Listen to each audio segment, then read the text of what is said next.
Welcome back to F1 Report, everyone. A fun video for you today. I'm going to be ranking the 2021 driver lineups from worst to best. It's been a big year for shakeups with the majority of teams changing their drivers, so this should be a fun one. This is of course just my opinion, so feel free to disagree with me in the comments below. I'm just interested in hearing your thoughts as well. So let's get stuck in, shall we?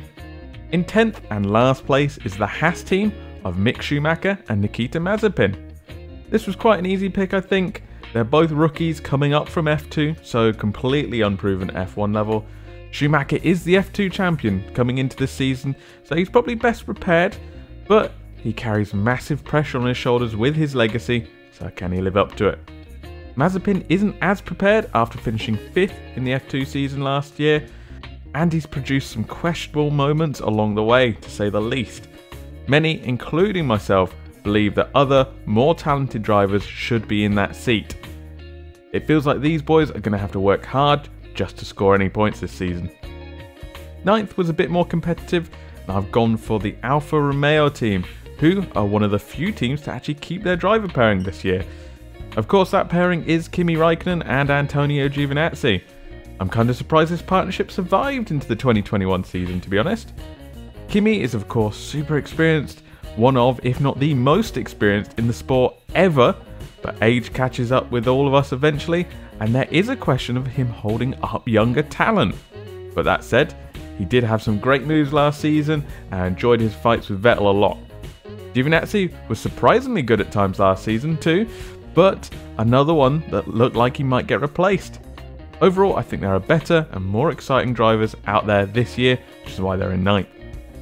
In 8th, we have the familiar Williams duo of George Russell and Nicholas Latifi.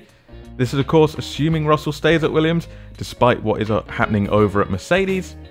Russell is such an exciting talent, and I think he will have learned a lot for his short time at Mercedes.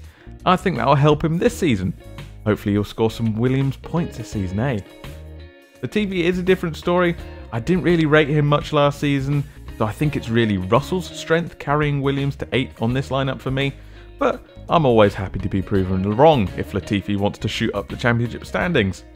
The next team in 7th is Alpha Tauri with the lineup of Pierre Gasly and Yuki Tsunoda. We saw what Gasly did last season and it was simply brilliant. Hopefully can continue that again this season. He has a new partner though in Tsunoda, who won the F2 Rookie of the Year last season and got another quick promotion. He's definitely a big question mark for me. It's been such a rapid rise, can he handle it?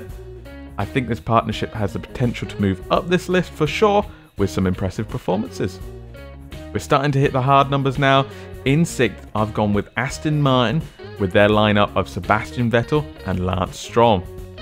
I think this one could be considered harsh. Vettel is a 4-time world champion and Stroll has been improving season on season so far, but sadly for them, Vettel had a really poor season last time out and Stroll still has a mistake or two to iron out. This could be a really great season for them with both drivers looking for something to prove, or it could be quite a bad one if last season's form continues. There is only one way to find out. In 5th, we are visiting the other rebranded team, Alpine, with their drivers Fernando Alonso and Esteban Ocon. This is another lineup with huge potential. Ocon got better as the season went on last year, although he was still a bit patchy in places.